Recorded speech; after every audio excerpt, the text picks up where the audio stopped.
ভারতের সংবিধানের ক্লাসে প্রথম দিন আমি ডিসকাস করেছিলাম যে কিভাবে প্রেক্ষাপট বা কীভাবে সংবিধান রচনার প্রেক্ষাপট তৈরি হলো।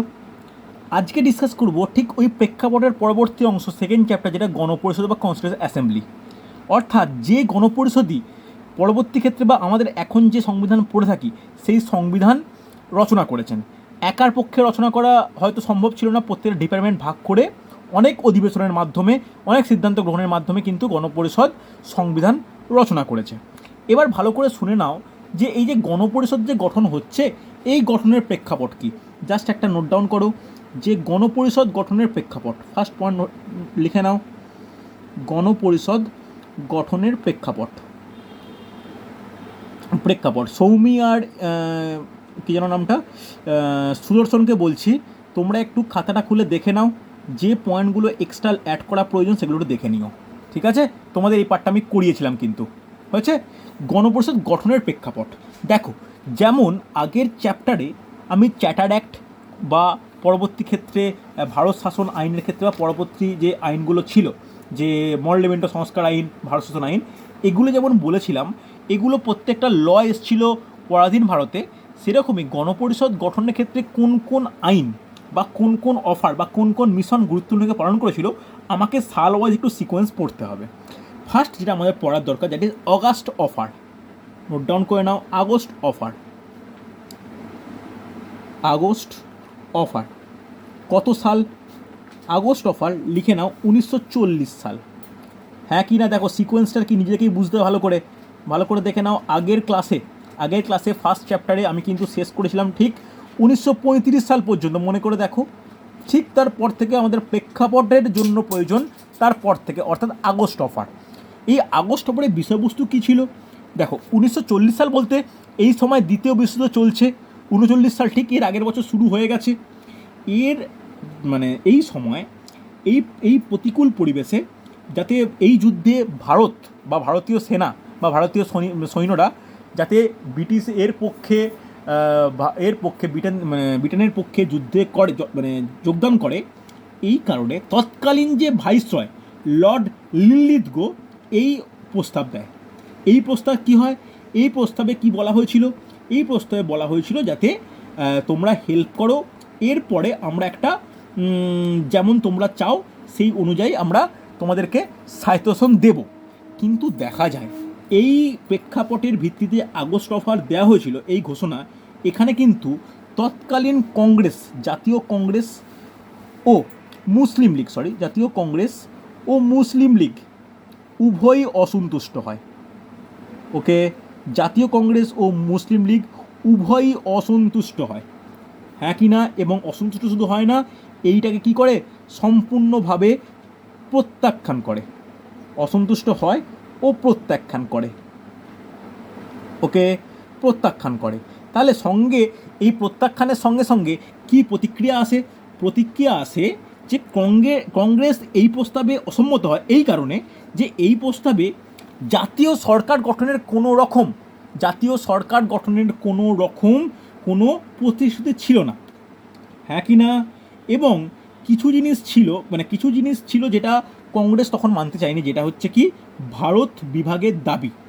এই ভারত বিভাগের দাবি, এটা কিন্তু কংগ্রেস সেই সময় অতটা উৎসাহ দেখায়নি, এবং এই দাবিটা মেন ছিল কি মুসলিম লীগের দাবি ছিল।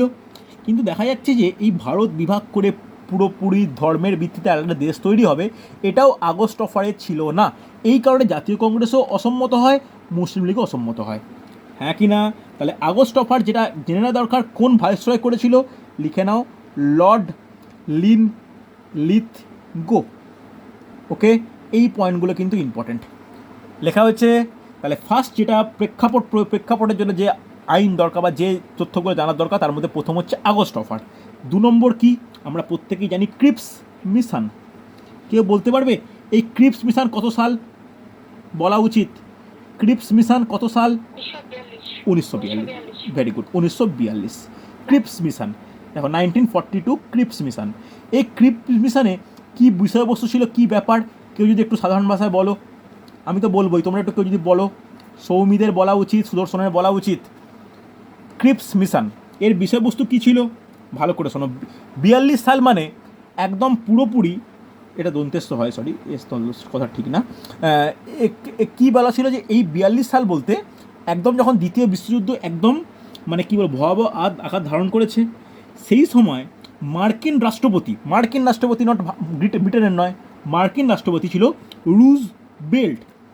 এই রুজভেল্ট তৎকালীন ব্রিটেনের যে প্রধানমন্ত্রী চার্চিলকে ভারতের সমস্যাটাকে মানে কোনোভাবে হোক ঠিক করার জন্য বলতে থাকে। এবার তৎকালীন ব্রিটিশ প্রধানমন্ত্রী চার্চিল 1942 সালের, ভালো করে শোনো, 1942 সালের 8ই মার্চ পার্লামেন্টে ঘোষণা করেন যে স্ট্যাফোর্ড ক্রিপসকে ভারতে পাঠানো হবে, যাতে উনি ভারতীয় যে নেতৃত্বের সঙ্গে আলোচনা করে একটা প্রস্তাব দিতে পারেন, যে প্রস্তাবটা মান্যতা দিয়ে ভারতের যে অন্তর্বর্তী আন্দোলন থেমে যায়।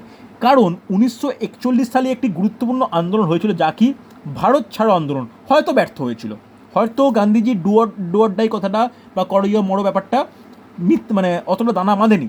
কিন্তু যেহেতু মার্কিন যুক্তরাষ্ট্রের প্রধানমন্ত্রী রুজভেল্ট চার্চিলকে বলেছে একটা ওপরের স্তরের নেতৃত্বের মধ্যে একটা ভারতকে নিয়ে আলোচনা, এই জন্য স্ট্যাফোর্ড ক্রিপসকে পাঠানো হয়, যা ক্রিপস প্রস্তাব নামে পরিচিত।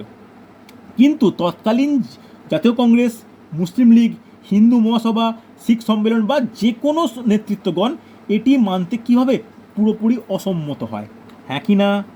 এই কারণে ক্রিপস মিশন চূড়ান্তভাবে ব্যর্থ হয়। গান্ধীজি এই মিশনকে কি বলেছিল বলতে পারবে? Post dated check. ওকে, দেখো ভালো করে শোনো, 8ই মার্চ পার্লামেন্টে উত্থাপিত হয় এবং ভারতে কবে মানে প্রস্তাবগুলি গৃহীত হয় লিখে রাখো। ক্রিপস মিশন ভারতে সাংবাদিক সম্মেলনের মধ্যে যে প্রস্তাবগুলি দেয় সেটা কবে? 1942 সালের 29শে মার্চ। ওকে, ইনি কিন্তু প্রস্তাবগুলো দেন। কি প্রস্তাব একটু পয়েন্ট করে নোট ডাউন করে নেওয়া দরকার, যে দ্বিতীয় বিশ্বযুদ্ধের পর সংবিধান রচনার জন্য একটি নির্বাচিত সংস্থা গঠিত হবে। ওকে, নির্বাচিত সংস্থা কিন্তু গঠিত হবে, এটি কিন্তু উনি বলেছিলেন। তাহলে এর যেটা বলা যে কথাটা, এটাকে জিস্ট করলে এটা বোঝা যায় যে ব্রিটিশ সরকারের লক্ষ্য হলো ভারতকে ডোমিনিয়ন স্ট্যাটাস প্রদান করা। এই ডোমিনিয়ন স্ট্যাটাস করার অর্থ কী কে বলতে পারে? ডোমিনিয়ন স্ট্যাটাস কথার অর্থ কী? জাস্ট প্রথম পয়েন্ট আগে লেখো, তারপরে বলো কেউ একজন। ব্রিটিশ সরকারের লক্ষ্য ভারতকে ডোমিনিয়ন স্ট্যাটাস প্রদান করা, ভারতকে ডোমিনিয়ন স্ট্যাটাস প্রদান করা। কেউ বলতে পারবে ডোমিনিয়ন স্ট্যাটাস মানে কি?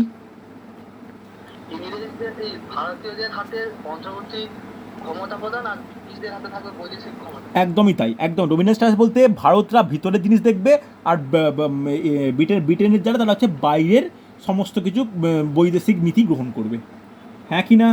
নেক্সট যেটা বলেছে খুব গুরুত্বপূর্ণ, নির্বাচিত সংস্থা, অর্থাৎ সংবিধান রচনার জন্য কমিটি গঠন করার জন্য প্রাদেশিক আইনসভা থেকে নতুনভাবে নির্বাচন করা হবে, হ্যাঁ কি না? চলো নোট ডাউন করো। সংবিধান রচনার জন্য, নেক্সট পয়েন্ট নোট ডাউন করো, সংবিধান রচনার জন্য কমিটি গঠনের জন্য প্রাদেশিক আইনসভাগুলিতে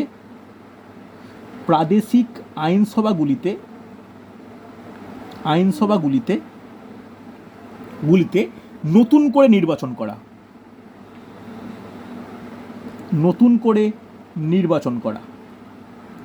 ওকে, এটাই আবার কংগ্রেস অনেক ক্ষেত্রে পুরো আপত্তি দেখিয়েছিল যে না, নতুন করে নির্বাচন করা যাবে না। থার্ড পয়েন্ট কি বলেছিল ক্রিপস মিশনে? যে বলেছিল যে গণপরিষদ যে গঠিত হবে সংবিধান রচনার জন্য, এই গণপরিষদের কমিটির সঙ্গে ব্রিটিশ সরকারের মধ্যে চুক্তির মাধ্যমে, খুব ইম্পর্ট্যান্ট, চুক্তির মাধ্যমে ক্ষমতার হস্তান্তর করা হবে। ঠিক আছে, বর্তমানে তাই ঘটেছে, কিন্তু আদতে কি চুক্তি আছে সেটা কিন্তু ভারতীয় জনগণ বা আমাদের কাছে এখনও ক্লাসিফাইড নয়, মানে এখনও আমরা কিন্তু জানি না, পুরোপুরি কোনো ডিক্লাসিফাই হয়নি। হয়েছে, লিখে নাও, গণপরিষদ ও ব্রিটিশ সরকারের মধ্যে চুক্তির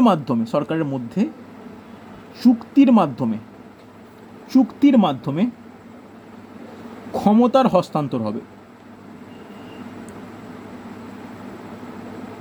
ক্ষমতার হস্তান্তর হবে। এটা কিন্তু খুব গুরুত্বপূর্ণ হয়েছে, হ্যাঁ কি না?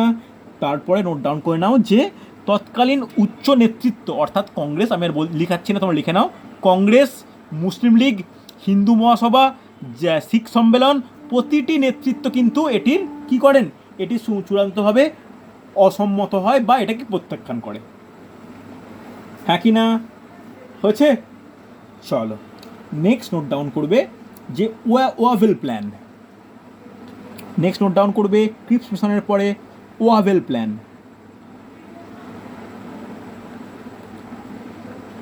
ওয়াভেল প্ল্যান, দেখো ওয়াভেল প্ল্যান কত সাল বলতে পারবে?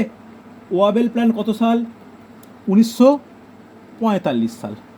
দেখো যখন ক্রিপস মিশন ব্যর্থ হয়ে যাচ্ছে 43 সালে লর্ড ওয়াভেল ভাইসরয় নিয়োজিত হয়।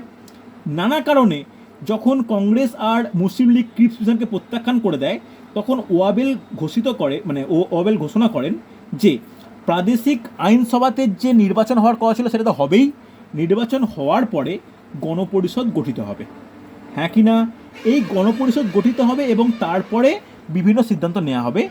এই ঘোষণার পরে মুসলিম লীগ ও জাতীয় কংগ্রেস এই আলোচনায় বসে, যে আলোচনায় বসার উদ্দেশ্যে ওয়াভেল 15 জুন 1945 সিমলাতে একটি সম্মেলন ডাকেন, যে সম্মেলনটায় কি বলা হয়, যেটাকে বলা হয় সিমলা কনফারেন্স। ওকে, যেটাকে বলা হয় সিমলা কনফারেন্স, যেটাকে বলা হয় সিমলা কনফারেন্স। কত তারিখ? তারিখ লিখে রাখো 15 জুন। এই সিমলা কনফারেন্স কে ডাকেন? লিখে রাখো লর্ড ওয়াভেল। ওকে, অসুবিধা নেই। লর্ড ওয়াভেল কী করেন? সিমলা কনফারেন্স ডাকেন, যেটা পুরোপুরিভাবে রাজনৈতিক সম্মেলন।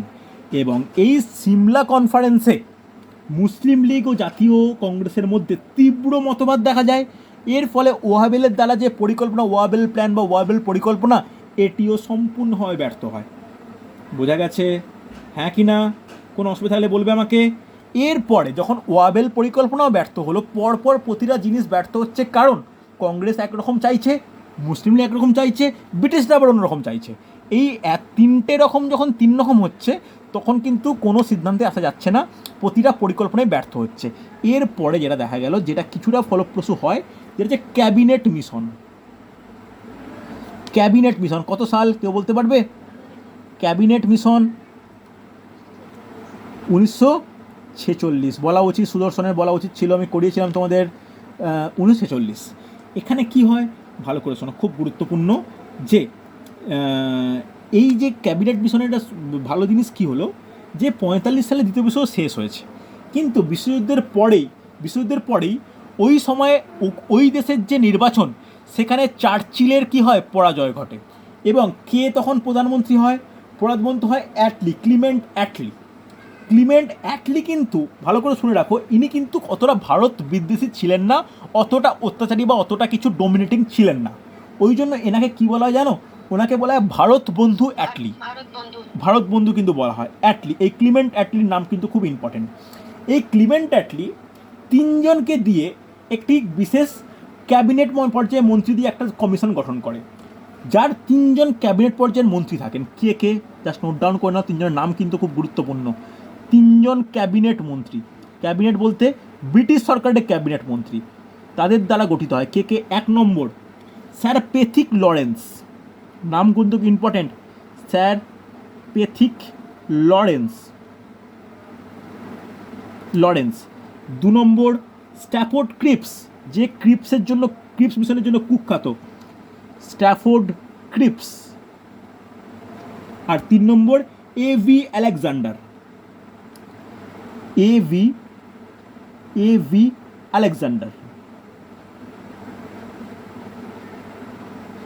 ওকে, এই তিনজন নিয়ে কি গঠিত হয়? এই তিনজন নিয়ে গঠিত হয় কি?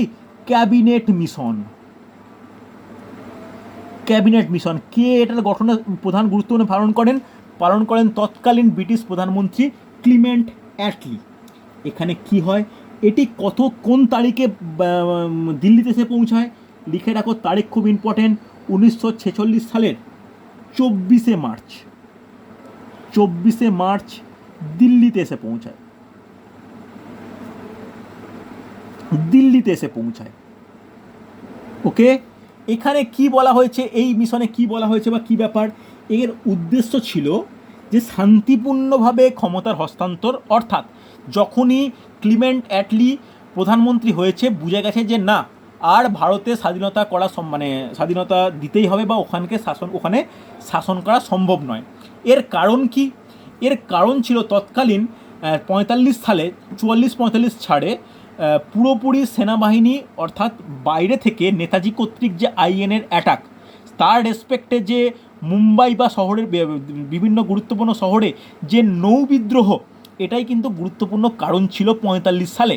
তাই 45 সালে দ্বিতীয় বিশ্বযুদ্ধ জয়লাভ করে যাওয়ার পরও ব্রিটিশ সরকার পারেনি ভারতে শাসন করতে, ফিরে যেতে বাধ্য হয়।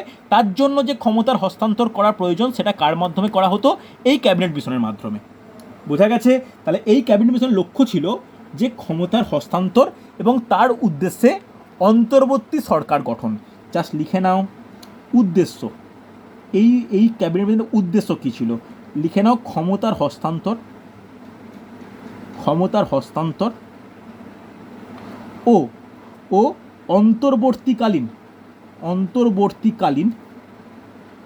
অন্তর্বর্তীকালীন সরকার গঠন। ওকে, যে সরকারকে কি করে যাবে, একটা সরকারকে তো হাতে তুলে যেতে হবে, সেই সরকারকে সমস্ত ক্ষমতাটা তুলে দিয়ে যাবে। বোঝা গেছে? হ্যাঁ কি না? এর পরবর্তী ক্ষেত্রে এছাড়াও একটা উদ্দেশ্য ছিল যে প্রপার ওয়েতে যেন একটা কনস্টিটিউয়েন্ট অ্যাসেম্বলি বা গণপরিষদ গঠিত হয়, যে গণপরিষদ দেশের পরবর্তী ক্ষেত্রে সংবিধান রচনা করবে, এটাও কিন্তু যেন তৈরি করা যায়। এটাই ছিল ক্যাবিনেট মিশনের উদ্দেশ্য। যেহেতু এই উদ্দেশ্যটা একটা অনেস্ট বা একটা ভারতের পক্ষে বা ভারতের স্বাধীনতার একটা পরিপন্থী, তাই এটা অনেকেই মেনে নেয়, প্রত্যেকেই প্রায় মেনে নেয়। এবং এর সুপারিশ অনুযায়ী অন্তর্বর্তীকালীন সরকার গঠিত হয়। কোশ্চেন আসে কিন্তু অন্তর্বর্তীকালীন সরকার নিয়ে। ওকে, চলো নেক্সট হেডিং করো অন্তর্বর্তীকালীন সরকার। নেক্সট হেডিং করবে অন্তর্বর্তীকালীন সরকার।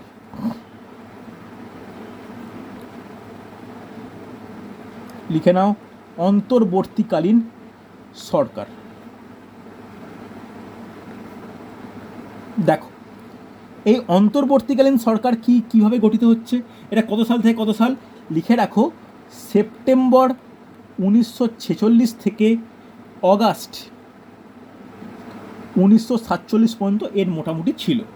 ভালো করে শোনো, যে যখন ওয়াভেল যখন পদত্যাগ করেন, তখন 14 জনের একটা অন্তর্বর্তী সরকারের প্রস্তাব দেন, যার মধ্যে 6 জন থাকবে কংগ্রেস, 5 জন মুসলিম লীগ, 1 জন শিখ, 1 জন ভারতীয় খ্রিস্টান, 1 জন পার্সি, এরকমভাবে করা হয়েছিল।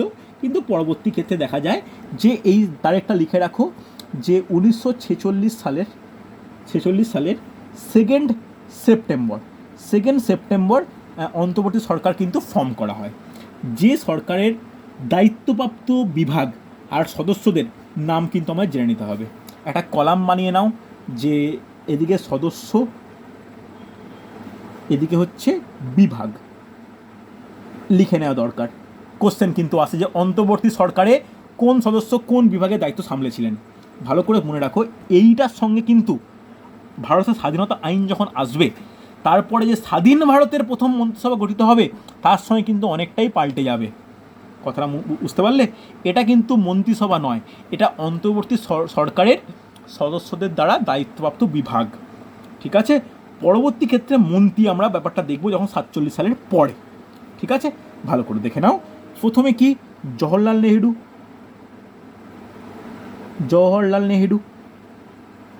বলা যাবে। জওহরলাল নেহেরু কোন বিভাগে দায়িত্ব ছিল? লিখে নাও বৈদেশিক ও কমনওয়েলথ।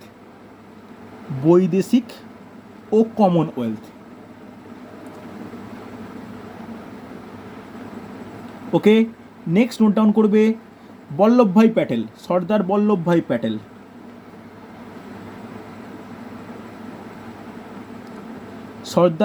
প্যাটেল। বলা যাবে কোন বিভাগের দায়িত্বে? সুদর্শন? স্বরাষ্ট্র ও তথ্য সম্প্রচার। স্বরাষ্ট্র ও তথ্য সম্প্রচার হচ্ছে নেক্সট ডক্টর রাজেন্দ্র প্রসাদ।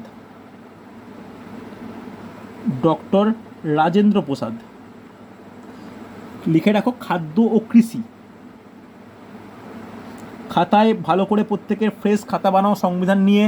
খাতায় লেখা না থাকলে কিন্তু শুধুমাত্র নোট পড়ে, কোনো বই ভালো পড়া উচিত, কিন্তু নোট পড়ে কিন্তু কিছু লাভ নেই, বারবার বলছি।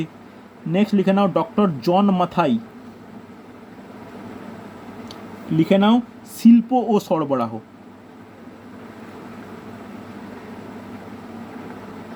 শিল্প ও সরবরাহ। নেক্সট লিখে নাও জগজীবন রাম। জগজীবন রাম। লিখে রাখো শ্রমমন্ত্রী। শ্রমমন্ত্রী ঠিক বলা উচিত নয়, শ্রম বিভাগ, okay, labour department. Next note down করো সর্দার বলদেব সিং। সর্দার বলদেব সিং। লিখে রাখো প্রতিরক্ষা।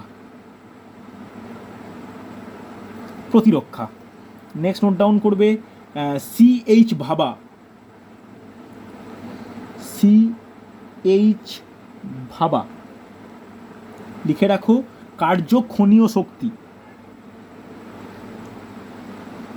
কার্য খনি ও শক্তি, ওকে, হ্যাঁ কি না লেখা হয়েছে? চলো এবার এই দিকে নোট ডাউন করো, মানে একইভাবে লিখে নাও যে সদস্য ও বিভাগ। সদস্য ও বিভাগ একটা দাগ টেনে নাও, লিখে নাও। প্রথম সদস্যের নাম লেখো, খুব গুরুত্বপূর্ণ। এই এদিকে লিখে রাখো যে আসফ আলী। আসফ আলী। লিখে রাখো রেল ও পরিবহন। রেল ও পরিবহন, ওকে। নেক্সট 2 নম্বর নোট ডাউন করবে লিকায়েত আলী খান। লিয়াকত আলী খান। লিয়াকত আলী খান। লিখে রাখো অর্থ। হচ্ছে লিখে রাখো রাজা গোপালাচারী, চক্রবর্তী রাজা গোপালাচারী।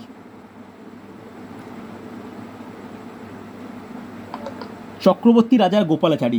লিখে রাখো শিক্ষা ও কলা। শিক্ষা ও কলা।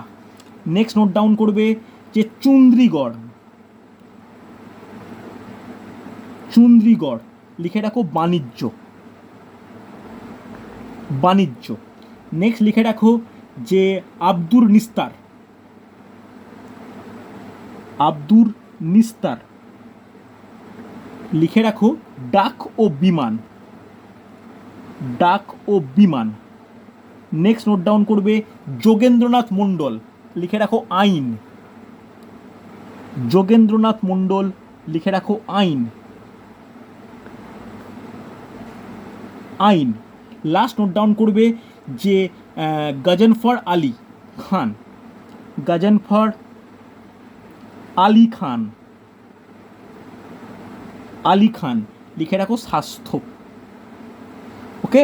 এই হচ্ছে টোটাল ডিপার্টমেন্ট, যেটা অন্তর্বর্তীকালীন সরকারের যে সদস্যরা ছিল সেই সদস্যদের হচ্ছে ভিত্তিতে বিভিন্ন বলতে পারি যে বিভিন্ন বিভাগ যাদেরকে মানে সমর্পণ করা হয়েছিল, যাদের বিভিন্ন বিভাগের দায়িত্ব সামলেছিল হয়েছে। এরপর আমার যেটা জানতে হবে যে পরিকল্পনা আমাদের খুব ইম্পর্টেন্ট, সেটা হচ্ছে 3 জুন প্ল্যান। নেক্সট হেডিং করো এরপরে 3 জুন প্ল্যান, খুব ইম্পর্টেন্ট। লিখে রাখো 3 জুন প্ল্যান, ওকে। দেখো এই 3 জুন প্ল্যান কি? দেখো এই 3 জুন প্ল্যানে কিন্তু আরও দুটো নাম আছে। WBCS কোশ্চেন এসেছিলো 3 জুন প্ল্যানের, যে 3 জুন প্ল্যান আর কি নামে পরিচিত। দেখো এর আরও দুটো নাম আছে, একটা হচ্ছে মাউন্টব্যাটেন প্ল্যান। Mountbatten plan. আর একটা নাম আছে যে বলকান প্ল্যান। এই বলকান প্ল্যান দিয়ে কিন্তু কোশ্চেন এসেছিলো। একটা হচ্ছে মাউন্টব্যাটেন পরিকল্পনা, আর একটা হচ্ছে বলকান প্ল্যান। এই 3 জুনের ব্যাপারটা কি? দেখো এর ডেটটা কবে? 1947 সালের 3 জুন এই পরিকল্পনা গৃহীত হয়। যে পরিকল্পনা কে গৃহীত করেন? ব্রিটিশ প্রধানমন্ত্রী ক্লিমেন্ট অ্যাটলি। ক্লিমেন্ট অ্যাটলি, ওকে। ব্রিটিশ প্রধানমন্ত্রী ক্লিমেন্ট অ্যাটলি এই পরিকল্পনা গ্রহণ করেন। কি বলা হয়েছে ভালো করে শোনো। এর প্রস্তাবের কিন্তু 3টে পয়েন্ট আমাদের মনে রাখা দরকার। 3টে পয়েন্ট কিন্তু ইম্পর্টেন্ট। এখানে কি প্রস্তাব দেওয়া হয়েছিল? যে ব্রিটিশ সরকার ভারতের ভারত বিভাগ নীতি গ্রহণ করবে। লিখে রাখো ব্রিটিশ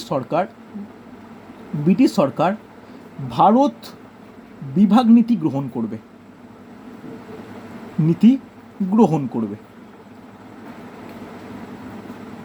ওকে, এটা কিন্তু খুব ইম্পর্ট্যান্ট। কেন ভারত বিভাগ নীতি বুঝতে পারলে যে ভারতের যে কিভাবে বন্টন হবে, দুদিকে একটা পূর্ব পাকিস্তান না পশ্চিম পাকিস্তান কীভাবে তৈরি হবে, এটা কিন্তু পুরোপুরি ব্রিটিশদের দ্বারা হবে। হচ্ছে হ্যাঁ কি না? লিখে রাখো পরবর্তী সরকার ডোমিনিয়ন স্ট্যাটাস লাভ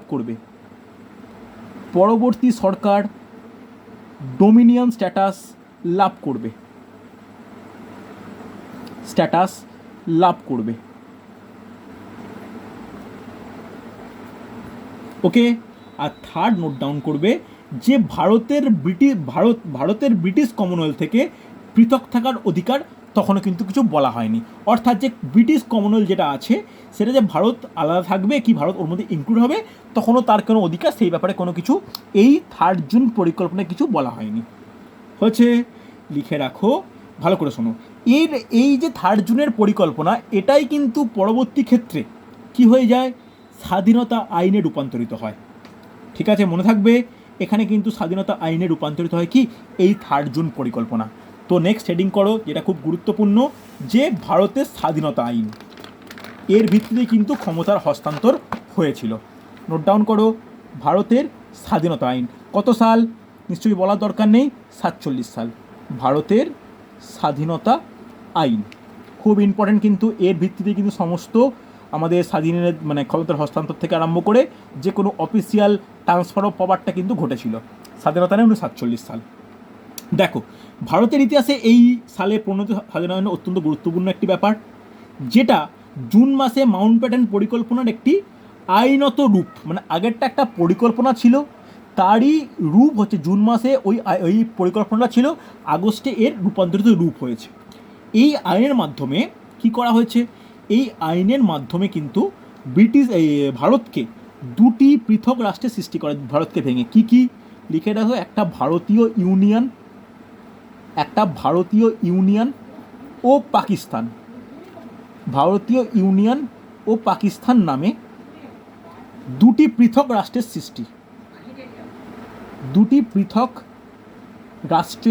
সৃষ্টি। ওকে, এই ছিল স্বাধীনতা আইনের প্রধান বিষয়। হয়েছে তারপরে যেটা হয়েছে যে সেই সময়ের কে ছিল ভাইসরয়, মাউন্টব্যাটেন। এই মাউন্টব্যাটেন ভারত ডোমিনিয়নের প্রথম গভর্নর জেনারেল নিযুক্ত হয়। বুঝতে পারলে, নোট ডাউন করো যে ভাইসরয় প্রথার অবসান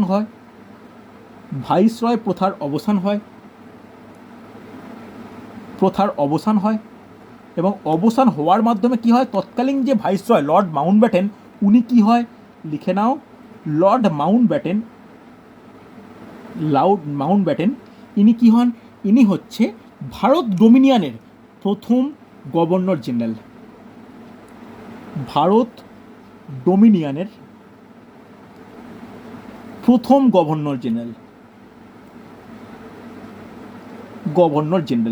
ইম্পর্টেন্ট পয়েন্ট, প্রত্যেকেই কম বেশি কিন্তু জানো। এর বলতে পারে পরবর্তী গভর্নর জেনারেল কে হন, প্রথম নয় মাউন্টব্যাটেন, সেকেন্ড কে, চক্রবর্তী রাজা গোপালাচারী।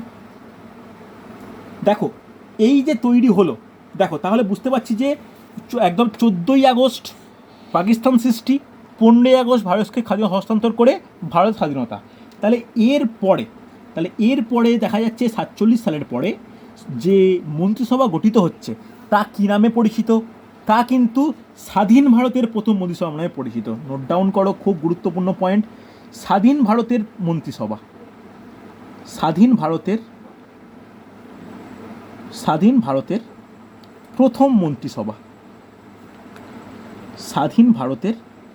প্রথম মন্ত্রিসভা কত সাল, 1947 সাল। হ্যাঁ কি না? এই মন্ত্রিসভার কোশ্চেন কিন্তু সবচেয়ে বেশি আসে। ঠিক আছে, কীরকম কোশ্চেন, যে কে কোন মন্ত্রীর দায়িত্ব পেয়েছে, বা কে কোন মানে কে কোন ডিপার্টমেন্ট সামলেছে, বা কে কোন মন্ত্রী ছিল যখন ভারত স্বাধীন হয়। বোঝা গেল? তাহলে এখনও আমরা কিন্তু গণপরিষদে ঢুকিনি, আমরা মন্ত্রিসভা নিয়ে আলোচনা করছি। কিন্তু এই 47 সালের আগেই 46 সালে 9 ডিসেম্বর, জাস্ট কয়েক মাস আগে, যখন মাউন্ট ব্যাটেন প্ল্যান আসেনি, তখন কিন্তু গণপরিষদ প্রতিষ্ঠা হয়ে গেছে। ওকে, সেটা নিয়ে আমি পরে আসছি। জাস্ট এর মন্ত্রিসভাটাই নোট ডাউন করে পরের দিন আমি কিন্তু গণপরিষদের বিষয়টা আলোচনা করব। নোট ডাউন করো যে সদস্য আর হচ্ছে বিভাগ। এই যেটা ভালো করে শুনবো, আগেরটা কী ছিল? আগেরটা অন্তর্বর্তীকালীন সরকারের, আর এইটা কি? এইটা হচ্ছে স্বাধীন ভারতের। মাথায় রেখো কিন্তু। 1 নম্বর লেখো জওহরলাল নেহেরু। জওহরলাল নেহেরু কোন বিভাগে কি কি মন্ত্রী ছিল বলা যাবে? লিখে নাও প্রধানমন্ত্রী। প্রধানমন্ত্রী লিখে রাখো যে পররাষ্ট্রমন্ত্রী। পররাষ্ট্রমন্ত্রী লিখে রাখো কমনওয়েলথ সম্পর্ক মন্ত্রী। কমনওয়েলথ সম্পর্ক লিখে নাও, কমনওয়েলথ সম্পর্ক। এটা কারা কে ছিলেন? জওহরলাল নেহেরু।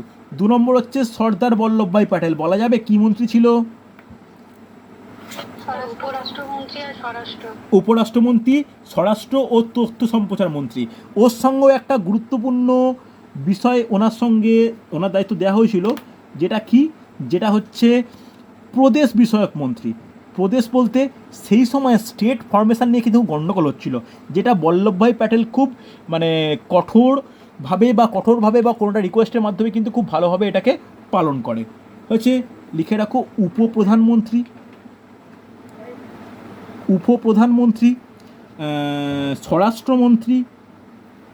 স্বরাষ্ট্রমন্ত্রী, তথ্য ও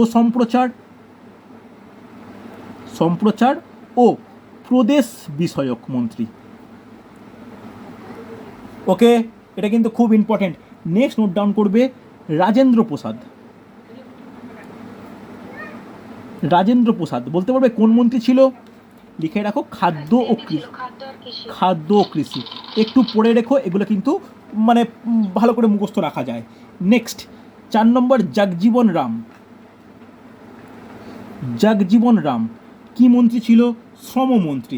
যেমন উনি অন্তর্বর্তীকালীন সরকারেরও শ্রমমন্ত্রী ছিলেন, এখানেও কিন্তু শ্রমমন্ত্রী ছিলেন। হচ্ছে লিখে রাখো সর্দার বলদেব সিং।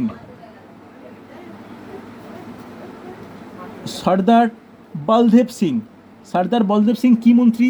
লিখে রাখো প্রতিরক্ষা। উনি অন্তর্বর্তী সরকারের প্রতিরক্ষা মন্ত্রী ছিলেন, এখানেও প্রতিরক্ষা মন্ত্রী। মৌলানা আবুল কালাম আজাদ। মৌলানা আবুল কালাম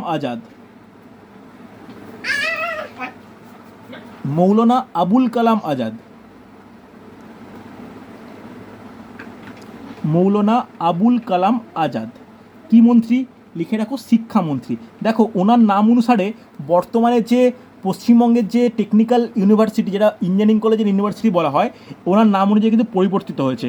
আগের নাম কি ছিল? আগের নাম ছিল WBUT, West Bengal university of technology. এখন হয়েছে মাকাউট। নাম অনেকে শুনে থাকবে। মাকাউট বলতে Maulana Abul Kalam Azad university of technology, এটাকে মাকাউট বলা হয়। ওকে, চলো নেক্সট 7 নম্বর নোট ডাউন করবে CH ভাবা বিজ্ঞানী। ওনার কি ছিল? ওনার হচ্ছে বাণিজ্য মন্ত্রী। হয়েছে। নেক্সট নোট ডাউন করবে অমৃত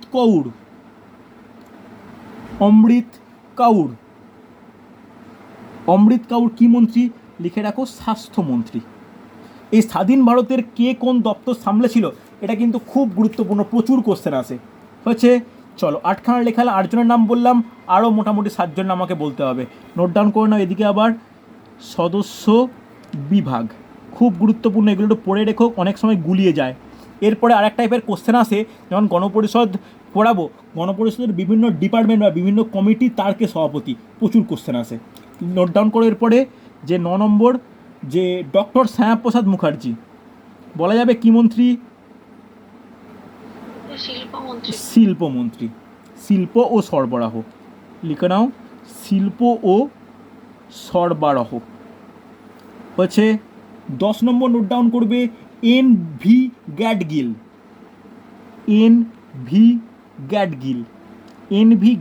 কি মন্ত্রী? নোট ডাউন করে নাও, কার্য খনি ও শক্তি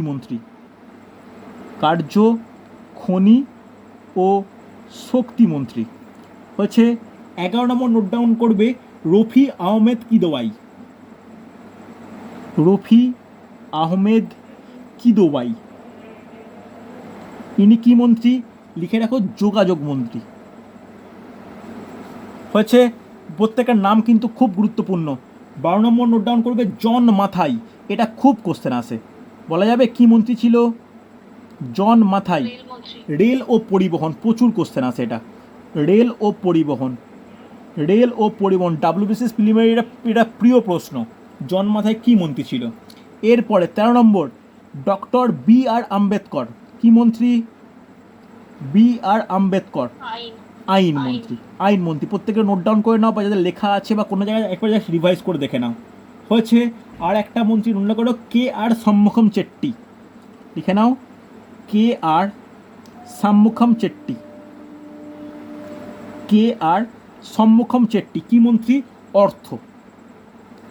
ওকে, দেখো মোটামুটি সবগুলো কমপ্লিট হলো, দেখে নিই আর কিছু মিস গেল কিনা। হ্যাঁ, আর একটা লাস্ট টাইম নোট ডাউন করে নাও যে K C Niyogi. K C Niyogi কি মন্ত্রী? লিখে নাও ত্রাণ ও পুনর্বাসন। ত্রাণ ও পুনর্বাসন, কারণ ওই সময় প্রচুর পরিমাণে রিফিউজি সমস্যা আরম্ভ হয়েছিল, রিফিউজি সমস্যা, উদ্ভব সমস্যা। কারণ সেই সময় যেহেতু ধর্মের ভিত্তিতে দেশ ভাগ হয়েছে, বাংলাদেশ বা তৎকালীন পূর্ববঙ্গ থেকে, পূর্ব পাকিস্তান থেকে প্রচুর পরিমাণে হিন্দু ভারতে প্রবেশ করে, আবার এই দেশ থেকে অনেক মুসলিম ওই দেশে গেছিলো। তাহলে এই যে আসা যাওয়া, যেটা উদ্ভব সমস্যার অনেক মানে একটা দীর্ঘস্থায়ী সমস্যা ক্রিয়েট করে, যার জনসংখ্যার একটা প্রভাব বিস্তার করে। এই কারণে এই ডিপার্টমেন্টটা খুব ইম্পর্ট্যান্ট ছিল, যে ত্রাণ ও পুনর্বাসন। বোঝা গেল? তাহলে দেখো আমি কতটা বললাম গণপরিষদের প্রেক্ষাপট, তার সঙ্গে যে কমিটিগুলো কমিটি ইন দ্যাট সেন্স যে সরকার গঠিত হয়েছিল, অন্তর্বর্তীকালীন সরকার ও স্বাধীন ভারতের সরকার, সেটা কিন্তু আলোচনা করলাম। আগামী সপ্তাহের ক্লাসে আমি আলোচনা করব গণপরিষদ প্রতিষ্ঠা, অর্থাৎ কবে গণপরিষদ প্রতিষ্ঠা হয়েছে, তার নীতি কী ছিল, অধিবেশন, 4টে অধিবেশনে কী কী প্রস্তাব গৃহীত হয়েছে, তার বিভিন্ন কমিটির পরে বিভিন্ন সদস্যের পরে তাদের উল্লেখযোগ্য মতামত গণপরিষদকে নিয়ে। এই হলো টোটাল গণপরিষদ টপিক। প্রচুর ইনফরমেশান আছে, খুব ইম্পর্টেন্ট কিন্তু। বোঝা গেল? এরপরে গণপরিষদ শেষ হলে আমি আরম্ভ করব একদম সংবিধানের প্রধান ব্যাপার, উৎস ও প্রস্তাবনা। ঠিক আছে? উৎস ও প্রস্তাবনা ভালো করে তোমরা একটু সিকোয়েন্স ওয়াইজ, আমি প্রথম দিন সিকোয়েন্সটা বলেছিলাম যে কোন সিকোয়েন্স আমি পড়াবো, সিকোয়েন্সটা ভালো করে ফলো করে নিও। দেন এইভাবে ক্লাসে একটু খাতায় লোড ডাউন করো, দেখবে কনস্টিটিউশন অনেকেরই সমস্যা করে, এক্ষেত্রে খুব একটা সমস্যা কিন্তু করবে না। ঠিক আছে? চলো তাহলে আজকে এতটাই। আগামীকাল আমি মক টেস্ট নেবো, প্রত্যেকটা ভালো করে পড়ে রেখো। ঠিক আছে? চলো আজকে এতটাই।